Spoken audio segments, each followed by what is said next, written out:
आम आदमी पार्टी के सांसद संजय सिंह ने बीजेपी पर बड़ा आरोप लगाया और कहा कि दिल्ली विधानसभा चुनाव जीतने के लिए बीजेपी हर गलत हथकंडे अपना रही है।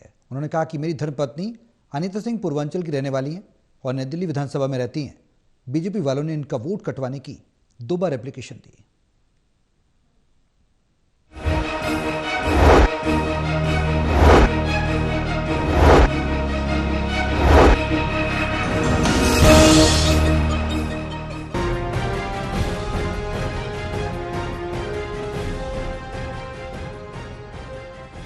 आम आदमी पार्टी के सांसद संजय सिंह ने बीजेपी पर बड़ा आरोप लगाया है। संजय सिंह ने कहा कि दिल्ली विधानसभा चुनाव जीतने के लिए बीजेपी हर गलत हथकंडे अपना रही है, जिसको लेकर आम आदमी पार्टी के वरिष्ठ नेता व राज्यसभा सांसद संजय सिंह ने एक बड़ा खुलासा किया है और कहा कि कुछ दिन पहले संसद में मैंने बीजेपी की तरफ से दिल्ली में पूर्वांचल समाज के लोगों के वोट काटवाने का मुद्दा उठाया था।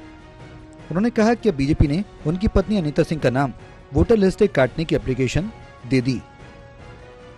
संसद के अंदर मैंने ये सवाल उठाया था कि भारतीय जनता पार्टी दिल्ली के अंदर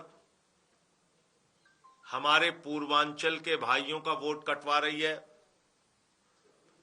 यूपी बिहार के लोगों का वोट कटवा रही है, वर्षों से दिल्ली में रहने वाले लोगों का वोट कटवा रही है और ये एक प्रकार का चुनावी घोटाला करके चुनाव को जीतना चाहते हैं।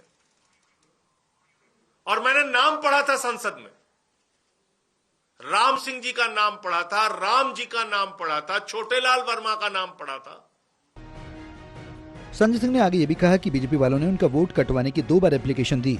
बीजेपी सांसद मनोज तिवारी ने दावा किया कि सिर्फ रोहिंग्या और बांग्लादेशियों के वोट कटवाए जा रहे हैं, तो अब उन्हें आकर बताना चाहिए कि क्या मेरी धर्मपत्नी भी रोहिंग्या है। संजय सिंह ने कहा कि बीजेपी एक तरह का चुनावी घोटाला करके चुनाव को जीतना चाहती है। पूर्वांचल वोटर्स के नाम कटवाने का मुद्दा उन्होंने उठाया, इसलिए अब बीजेपी उनके पीछे पड़ गई है। तो 30-30 साल, 40-40 साल से दिल्ली में रहने वाले हमारे यूपी बिहार पूर्वांचल के भाई वो अपने ही देश में बांग्लादेशी हो गए। तो उन्होंने क्या किया कि नई दिल्ली विधानसभा क्षेत्र में जहां के विधायक श्री अरविंद केजरीवाल जी हैं, वहां पर हमारी पत्नी अनीता सिंह जी का नाम कटवाने के लिए एप्लीकेशन दे दी और एक बार नहीं दी, 2 बार दे दी, 24 दिसंबर को और 26 दिसंबर को। बहरहाल विधानसभा चुनाव को लेकर दिल्ली में राजनीतिक सरगर्मियां बढ़ गई हैं, जिसको लेकर आप और बीजेपी में आरोप प्रत्यारोप का दौर शुरू हो गया है। Pranay Sharma, total TV, Delhi.